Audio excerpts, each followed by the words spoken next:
In this video, we will start a new unit number 3 for class 11, and its first chapter, the cell unit of life.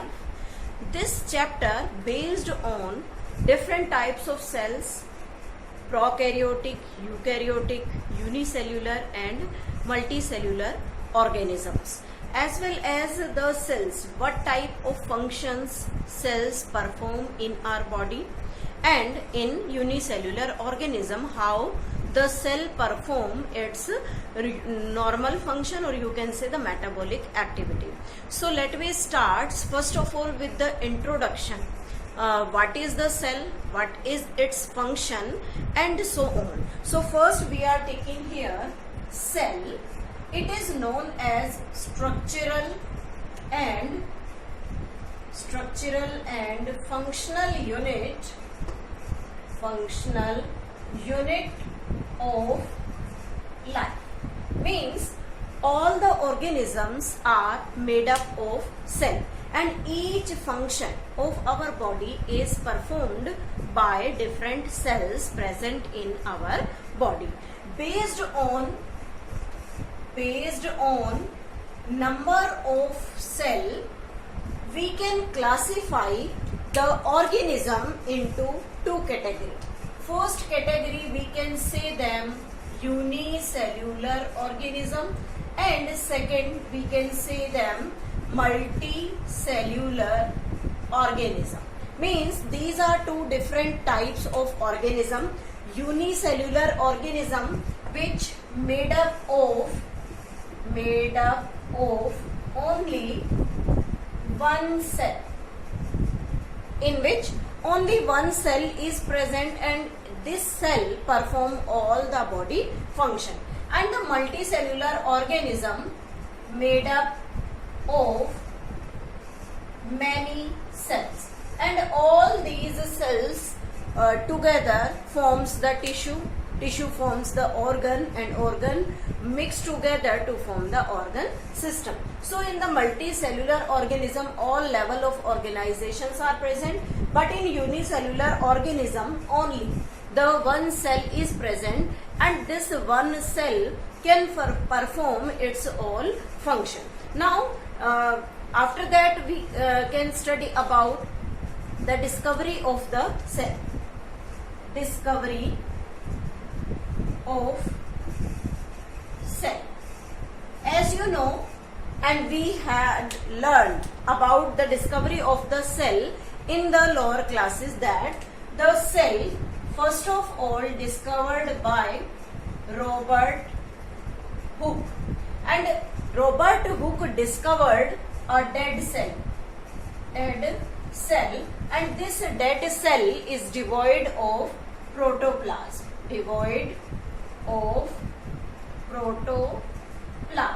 means in this dead cell cytoplasm is absent, and that cell is discovered from the cork of the plant named Quercus. Means the plant is Quercus, whose bark is known as the cork, and from this cork Robert Hooke discovered the dead cell, and this dead cell is only the empty compartment like hexagon structure, and it is also known as a little room in the normal Latin language, and this compartment contains no nucleus as well as no cytoplasm present in it. So this is the discovery of the Robert Hooke, means he discovered the dead cell. Now the next, Anton von Leeuwenhoek.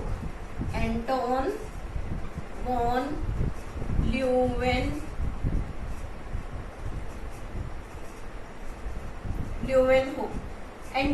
Leeuwenhoek first of all study the living cell from fresh water. Means question asked, who discovered the cell? We can write the Robert Hooke, but if asked who discovered the living cell, So we can write the Anton von Leeuwenhoek or A.V. Leeuwenhoek. So Robert Hooke discovered the dead cell, Anton von Leeuwenhoek discovered the living cell. After that, we study about the discovery of the nucleus. Robert Brown, the scientist who discovered the nucleus. So this is about the discovery of the cell in body. Now the next one is about the cell theory. Cell theory proposed by firstly two scientists, Schleiden and Schwann, and after that Rudolf Virchow also gave his content about the cell theory. So first of all, in 1838, Malthus Schleiden, he is botanist. Botanist means which study plants. So this in 1838, Malthus Schleiden, a botanist, said, or you can say observed, that all the plants are made up of cell. Means all the plant bodies are made up of cell, and each cell performs special function in their body.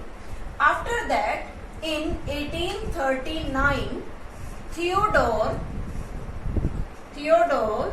Schwann, by profession it is a zoologist, means involving in the animal study, and he observed that all the animal body and plant body made up of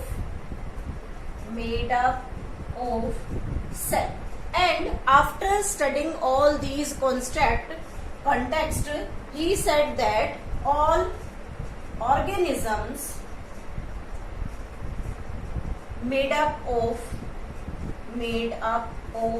cell and body functions are performed by different cells present in these organisms. But at that time, the main thing, that is the cell division, or you can say how the cell divides, is not known. So in 1855, a new scientist, Rudolf Virchow,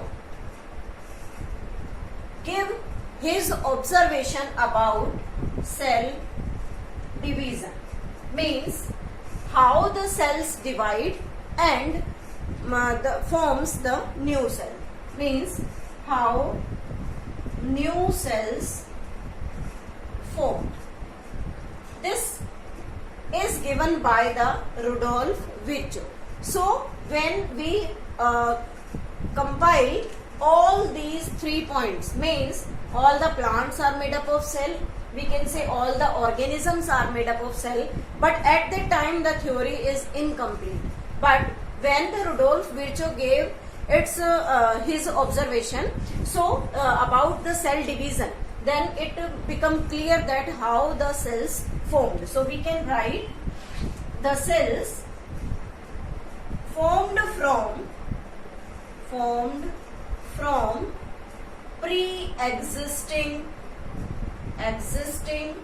cell by cell division, means new cells formed always from the pre-existing cells by the cell division. Then we can say he gave a phrase, that is omnis cellula e cellula. Omnis cellula e cellula means the new cells always comes from the pre-existing cell by the cell division. So these are 3 important points of the cell division. We can say that all the organisms are made up of cell, or we can say all the functions of an organism performed by the different cells present in our body. And third, we can say that the cells formed from the pre-existing cell by the cell division by giving a phrase omnis cellula e cellula. If we take a new concept, that is an overview of cell, means when we talk about a typical cell, then what type of cells are present and how these cells perform their function, and what are the things present in their cell structure. So first of all, we are taking here plant cell. As the scientist observed by observing the onion peel. This onion peel, when they observed under the microscope, it shows a structure present in contact with environment named cell wall. And inner to this cell wall, inner to it present a thin membrane named plasma membrane. Inner to the plasma membrane there is present cytoplasm. Inner to the plasma membrane there is present the cytoplasm. Then after that, animal cell, when taken under observation, and the cell is taken from the human cheek.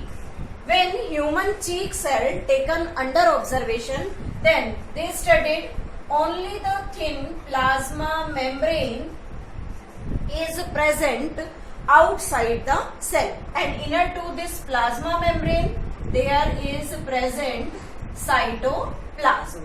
When we talk about both these cells, means the plant cell as well as the animal cell, there is one thing is common, that is the nucleus.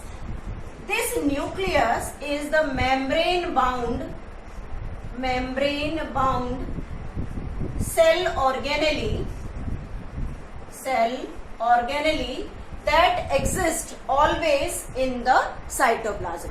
When this membrane bound cell organelle is always present in the cytoplasm, then the cell is known as eukaryotic cell. When the cell is devoid of these membrane bound nucleus, then the cell is known as, if membrane bound nucleus is absent, then it is known as prokaryotic cell. So we can say that on the behalf of the presence of this membrane bound nucleus, means this membrane bound nucleus is present in these two types of cells. So we can say that these two cells are the type of eukaryotic cell, means both animal as well as plant cells are known as eukaryotic cell. And when we talk about the prokaryotic cell, then we are taking here the example of the bacteria. Means in the bacteria only the nucleoid is present. We will study about the nucleoid in the later videos. So this membrane bound nucleus is only present in only absent in this prokaryotic cell. This is about the nucleus, means how on the basis of nucleus we can differentiate the eukaryotic and prokaryotic cell. Beside the nucleus, there one major difference is also there, that is the membrane bound cell organelles. Membrane bound cell organelles, like we can say the ER, that is endoplasmic reticulum, we can say Golgi complex, mitochondria, mitochondria. Then we can say the chloroplast, etc. All these cell organelles are membrane bound. So these membrane bound organelles are present in eukaryotic cell. Means all these cell organelles are found in this eukaryotic cell, but these organelles are absent in these prokaryotic cells. So this is about the general organelles present in the cell. One important thing, the non-membranous organelles sorry